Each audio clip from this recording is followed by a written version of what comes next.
since I've been a young adult, been fighting for animal rights.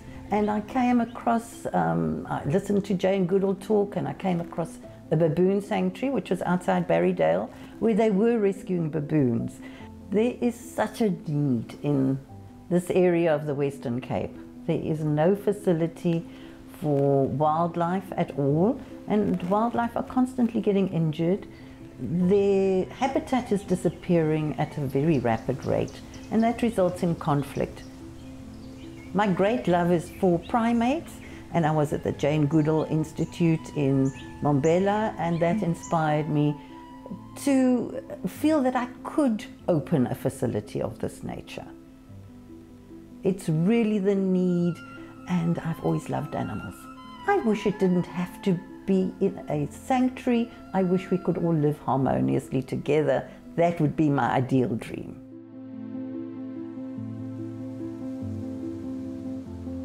Radio Fynbos kuier vandag by die Wild Rescue Fasiliteit net so entjie buite Stilbaai.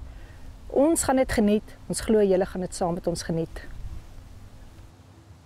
Jill, hoe lank terug het jy dan die Wild Rescue Facility gekoop? When I was first shown this property by a lovely estate agent who was very sympathetic to the animals' cause, it was way out of my level of the price range. It was 9 years ago. Very unfortunately, Hannah Zyman passed away, so almost my options fell away, but I always loved this property. It's a nature reserve. It had so much which we could use for volunteers, for the animals, and it had this beautiful fynbos on it.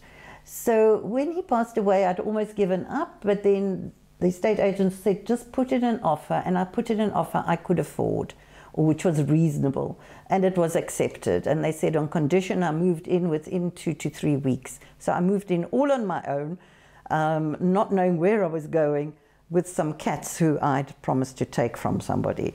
So it was quite an adventure.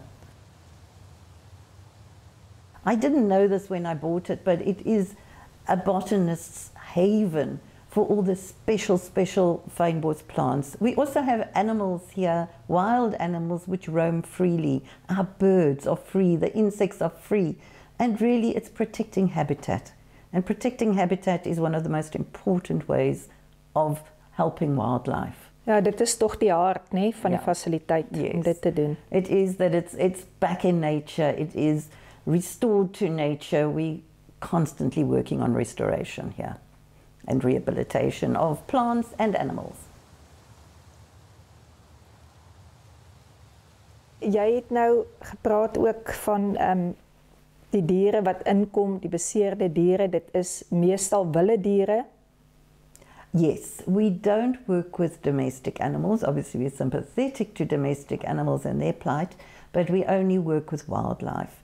So it's mainly, you know, if we hear of an antelope, a bokkie, that's been hit by a car, they will phone us.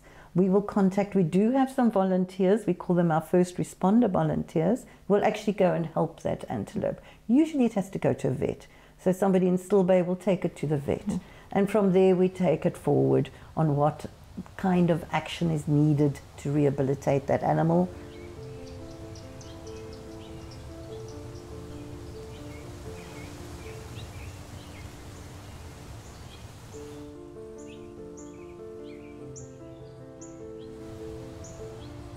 Brenda Piek, jy is dan nou een van die vrywilligers hier. Hoe lank is jy al 'n vrywilliger hier? Ek dink omtrent 5-6 jaar al.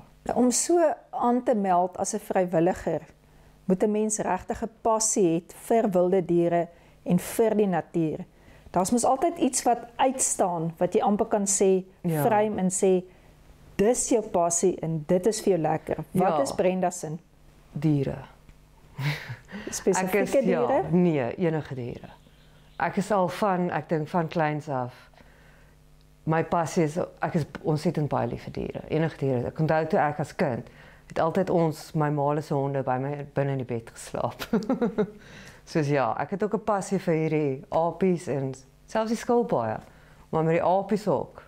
Net om met hulle te probeer communicate en sien hoe hulle met jou terug communicate en Ja. Ek gaan dit nou bring, hoor. Ja. Ek het jou mense kom wat. Brenda, wat doen julle dan nou hier by die Wild Rescue Facility? Daar is verskillende afdelings. Die eerste een, die Wildlife Sanctuary. Ja, dis vir die apies en die skilpaaie is. So ons maak maar net seker dat altyd hulle kos kry en hulle enclosures en goed waarin hulle bly altyd skoon is. So ons moet dit ook altyd skoon maak en skoon hou en goed en dan werk ons maar net aan die natuurreservaat. Hier's ook hiking trails wat ons in stand moet hou en heeltyd moet skoon hou sodat mense hier kan stap en goed en And Sophie. Maar Jo, ek gaan 'n bietjie I've still got some of this. ja. Hey, why is that? It's Sophie. You can see when they've got their holes at the back of their shells, skirts, it means they've basically been tied up at some stage. Either kept for food or kept as a pet, but on a chain or a piece of rope. Omar's got one, a lot of them have. Others have got cracked shells, which means they've had rocks thrown at them. Ja, elke ou skilpaadjie het sy eie naam. Look what we got for you today. Watermelon. Hierdie is ouma. Sy's 65 jaar oud. Seker nou al 68. Hey, Oma. And the person we got them from has had her for at least 50 years. So Oma's very special. And we don't give her special treatment, but we just make sure she keeps healthy and eats well. Watermelon. Jy het nou so 'n prentjie geskilder van wat julle hier doen. En is hierdie ook soos 'n nature reserve? ja. Hierdie plek is 'n open declared nature reserve wat die mense op kan kom bly en goed sy 2 cottages wat ons uitverhuur vir mense en wat hulle hier kan kom bly. Dit is ook baie mooi van hierdie natuurreservaat, dis teen aan die Goukou rivier.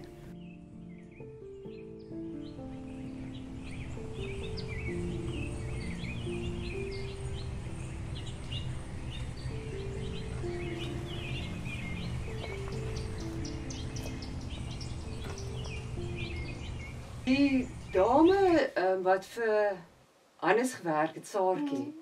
Sy is nou oorlede, maar sy het 8 kinders gehad en ek dink is 3 van daai 8 kinders wat sy letterlik hier binne gekry het. Sjoe. Ja. Hannes het ook baie as hy vrede en rus gesoek het, het hy hier binne kom bly, weg van almal en alles af. Ja, Ja. dit is letterlik weg van alles nou almal. Ja.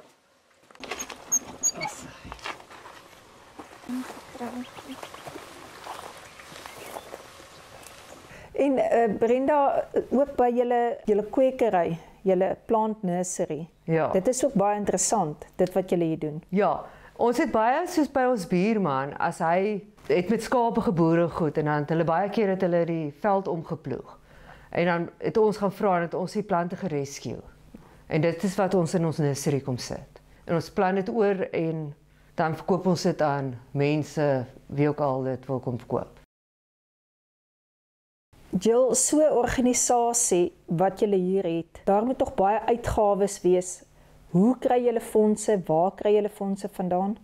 Yes, as a non-profit, we do have to generate our own income. There is no government subsidies at all for the nature reserve or the animal side of things.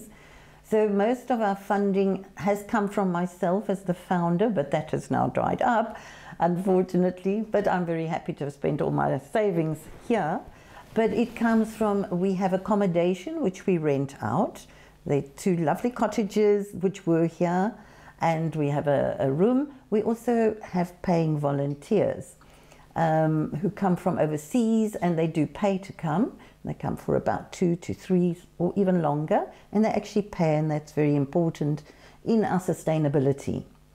And otherwise, it is the public who we ask to donate or sponsor, such as sponsor an enclosure or sponsor a specific animal. Because nobody pays when we take in an animal to rehabilitate it. That comes out of our own funds. As mense nou kyk na die dokumentêr en hulle wil betrokke raak as 'n vrywilliger, hoe gaan hulle te werk om dit te doen? All they need to do is contact us. I am actually a volunteer. I get no income out of this whatsoever. But if somebody just wants to come and help, we've got aliens that need clearing. Desperately trying to keep aliens at bay because it affects our beautiful biodiverse habitat. So all they need to do is contact us. We are very happy if people come and offer their services in any way. If they're experts, whatever they're experts in, if they're accountants, we would love for somebody to take over accounting. It's that easy because it costs us otherwise. Brenda, dan is ek so bly dat jou lewe so draai geloop het, dat jy hier geëindig het. Ja. Ons het nodig om te hoor, daar is nog vrywilligers wat sulke dinge doen, dat dit regtig gaan vir die hart van diere, en ek sien jou hart raak, ek sien die mooi daar agter raak, ek sien die passie daar raak, en ek weet, dit gaan ook vir ander vrywilligers regtig die geleentheid gee, en hulle aantrek, wil ek sê, hulle hart aantrek, om ook betrokke te raak dan by hierdie Wild Rescue fasiliteit. Ja, nee, ek hoop hulle sal. Soos wat ek hier sit, en ek luister na jou storie, waarmee is 'n laaste gedagte wat jy ons mee wil los? I would love you to ask anybody who's viewing this to please be tolerant of wildlife. Take wildlife into consideration. If there is a hurt wild bird, wild antelope, any wild animal, tortoise, please phone me or phone us, phone a facility and take it into your heart. Care for your wildlife. It is very precious and it cannot last forever unless the people actually take care of our wildlife. Baie dankie Jill, dit gaan ons regtig in ons harte vat en as ons weer wilde diere sien, gaan ons jou woorde onthou. Thank you.